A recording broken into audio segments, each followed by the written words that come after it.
ওসমান হাদির বিচার যদি না হয়, আপনারাও একদিনে বাংলাদেশ থেকে পালাতে বাধ্য হবেন। প্রিয় বিপ্লবী জনতা, ওসমান হাদি শহীদ হয়েছেন আজকে ৬ষ্ঠ দিন। সরকার দৃশ্যমান কোনো অগ্রগতি আমাদের সামনে উপস্থাপন করে নাই। আমরা আপনাদের মাধ্যমে সরকারের কাছে একটাই দাবি জানাচ্ছি, শহীদ ওসমান হাদির গোটা খুনি চক্রকে জাতির সামনে উপস্থাপন করুন। একটা জিনিস আপনারা মনে রাখবেন, বাংলাদেশে জুলাই বিপ্লবের আগে যারা ক্ষমতাধর ছিলেন, যারা রাষ্ট্রকে নিজেদের মনে করতেন, তারা কিন্তু আজকে কেউই বাংলাদেশে নাই। তারা পালাতে বাধ্য হয়েছে। ওসমান হাদির বিচার যদি না হয়, আপনারাও একদিনে বাংলাদেশ থেকে পালাতে বাধ্য হবেন। যে এজেন্সির হয়ে, যে রাষ্ট্রের হয়ে আপনারা ওসমান হাদিকে হত্যা করেছেন, মনে রাখবেন ওসমান হাদি কোনো এজেন্সি, কোনো রাষ্ট্র, কোনো তাবেদারের কাছে কখনোই মাথা নত করে নাই।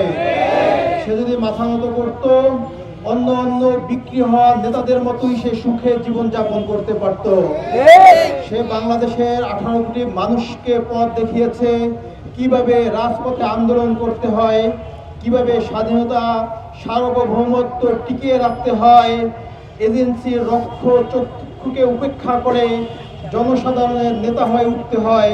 ওসমান হাদি এটা আমাদের সামনে প্রমাণ করে গেছেন।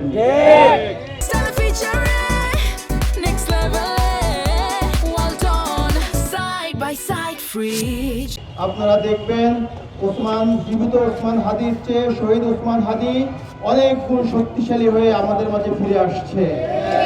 বাংলাদেশের কোটি কোটি মানুষ ওসমান হাদির বিচারের অপেক্ষায় আছে।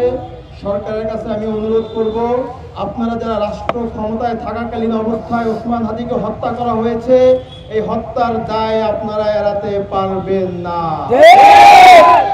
আপনাদেরও বিচার হবে, আজ হোক 10 বছর পরে হোক, বিচারের কাঠগড়ায় আপনাদেরকে দাঁড়াতেই হবে।